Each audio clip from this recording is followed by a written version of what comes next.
Hey guys, I saw all the comments before and I decided that I needed to remake the video just because I felt as if you guys didn't hear me properly or understand what I was saying. So basically, it's just basically explaining what you should do and what you shouldn't do when you're playing second after someone has used this strategy. So as you can see here, the person moved these tiles for first, which was the 4, to get one tile, then got a free move and decided to move their end tiles into my zone. Obviously, the first thing that somebody's gonna see as a new player is gonna say, oh, well, I have 5 right here. If I use this 5, then I'm gonna get inside. That's 1. And then I don't really know what to move next. So they're probably gonna move this or this or this or even this, when the smartest move is actually to move this. Because if you don't move this, then they're going to claim, they can use this 4 right here to claim your 5, which is gonna ultimately amount to 6 tiles, which is basically giving them a 6-point head start, which is what you don't want to do. You don't want to give them a 6-point head start. So the smartest thing to do in this video is basically to first claim your own, because remember, you have 5 right here. You don't waste any tiles here. So you claim your own 5. So you get 1. So you'd move this. You'd collect 1.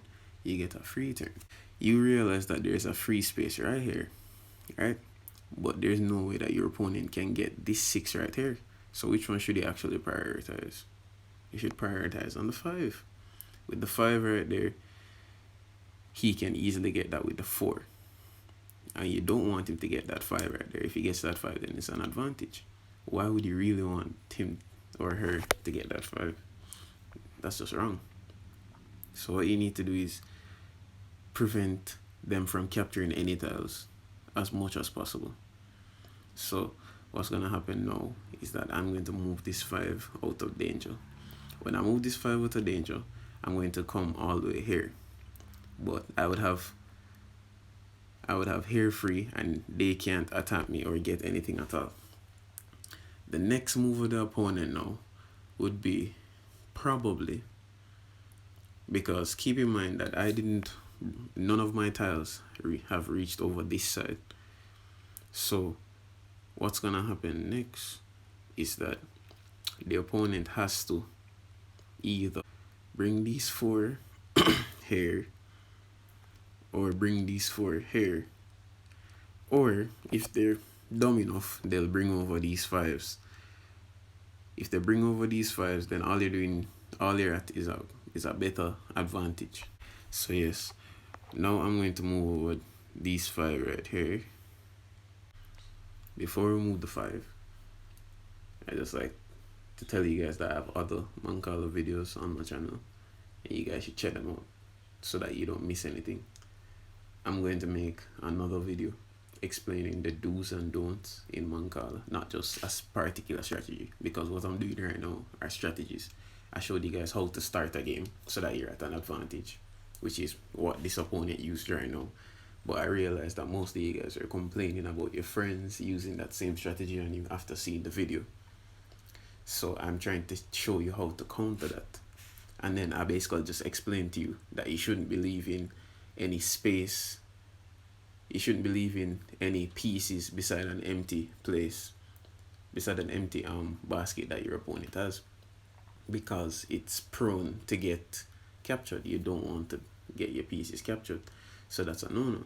But in the case where the 6 is right here, as I said earlier, you don't need to do that, because there is no way that your opponent can get this, because he would either need a 1 in this tile, which there's a 4 there, or he'd need a 2 in this tile, which there's also a 4 in there.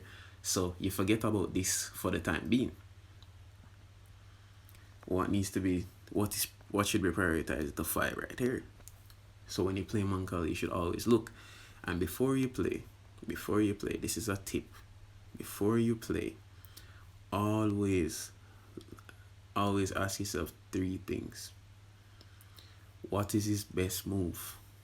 That's 1. 2, where can I go to set up myself to get a better opportunity next turn. And 3, when he plays that, where will his tiles go? So I urge you guys to count each move. I know it's going to take a while, but count up each place. If you count up every single possible move, so you look at this 4 right here, you count 1, 2, 3, 4, you know that it's going right there. Look at this 4, count 1, 2, 3, 4. Look at this 5, 1, 2, 3, 4, 5. And so on and so on. So let's say, for instance, he had a 9 right here. He had a 9 right here. You'd have to count and say, no, let's say 10.